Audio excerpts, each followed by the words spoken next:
Hey guys, I just wanted to check in. I know it's been a while since I've popped in on YouTube, and I do apologize for that. I know I need to do better with setting up the videos and get more consistent with those.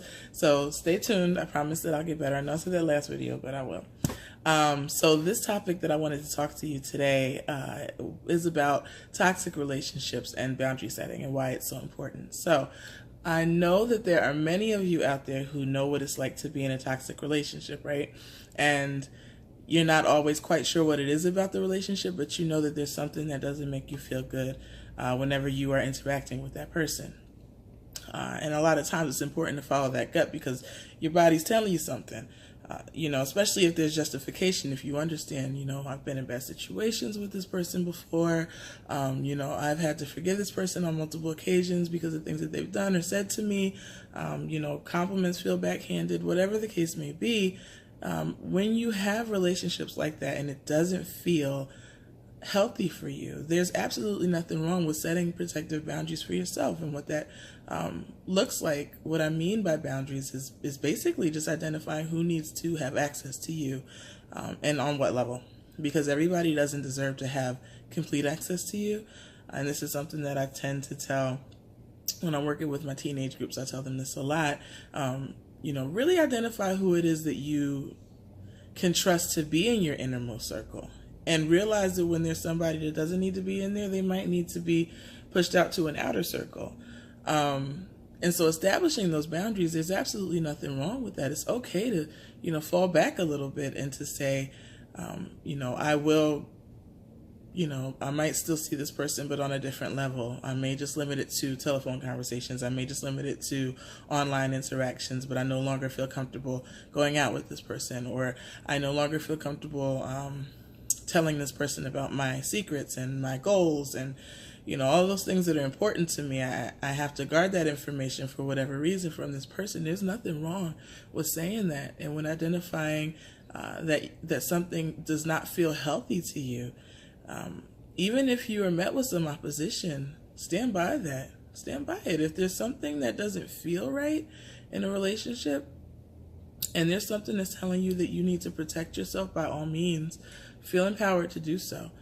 There's absolutely nothing wrong with that. And I think what makes it so hard for people is oftentimes in a relationship, when someone realizes that something needs to change, they will often wait for the other person to change. And that will drive you absolutely crazy, because waiting for somebody to change, is just a really foolish thing, because not everybody has the capacity to change. Not everybody has that insight to want to change. And not everybody has that desire to want to change. So when you're realizing that there's something that's not healthy in the relationship that you have, it's not up to that other person to change. You may want to talk to that person, and they may be willing to change, and that's a different scenario. But ultimately, if there's something that doesn't suit you and doesn't feel good for you, and you want to see a difference in the relationship, then that's on you to make those changes. And for you to say, you know what, I'm going to do what I have to do to make sure that I'm in a good space and that my relationships are healthy, and that, I'm surrounding myself with people who are positive and who are pushing me to want to be better, as opposed to someone who's dragging you down, or somebody who is giving you backhanded compliments, and someone who you have to question if they're truly happy for you. They might say, oh, I'm so happy. I'm proud of all the things that you've done, and oh, it's awesome that you got that promotion, but then their actions don't really match up to what their mouth is saying. And I know that you guys know that, because we've all experienced people like that. And the truth of the matter is that they all have their own insecurities, as we all do. We all have insecurities. But if it gets to the point where it feels as though they are projecting those insecurities on you, or trying to find ways to make you feel less about yourself, then again, by all means, put up those protective boundaries, because you have a right to create a life for yourself that feels safe and healthy, and that nourishes your spirit and does not drain you.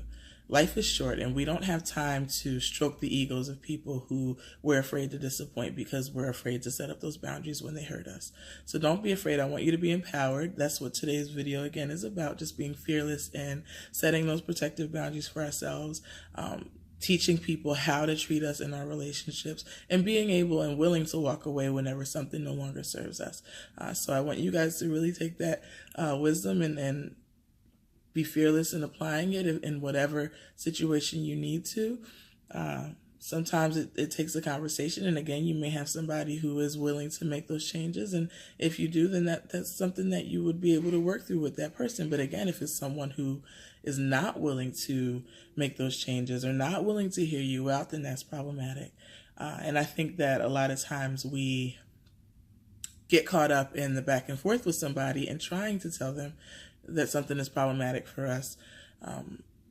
And I think that, it becomes problematic because people are going to become defensive when they're faced with something that they don't want to hear about themselves, right? We don't really want to hear that we're hurting somebody that we're in a friendship with or a romantic relationship with or whatever the case may be. We just don't want to hear things that are not favorable about ourselves. But when you find that you are in a conversation with somebody that you have a relationship with and you're trying to explain to them that something doesn't feel right for you and they're not really accepting that, again, feel empowered to say, listen,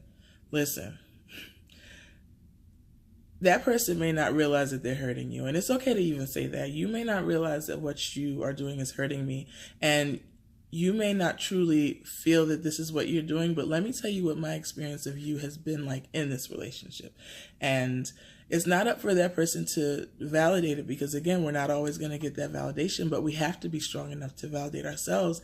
And again, to be willing and able to say, listen, this isn't a healthy relationship for me. This isn't a healthy situation for me. And I need to, at this time, do what's best for me. And that needs to apply to all relationships. So I'm talking about family. There are a lot of very unhealthy family dynamics and relationships where someone needs to, at some point, be responsible and say, look, this pattern of behavior is problematic and we need to address it. Friendships, there are a lot of toxic friendships. Of course, we know that there are a lot of toxic romantic relationships. And I think that we all need to just be more mindful of how this person makes us feel and how we feel we're in that space with that person. And we need to feel empowered and not afraid to protect ourselves and to set up those protective boundaries. So I want to empower you guys with that today. And just hope that you're all having a great day. And I hope you have a great holiday weekend. And I will see you soon.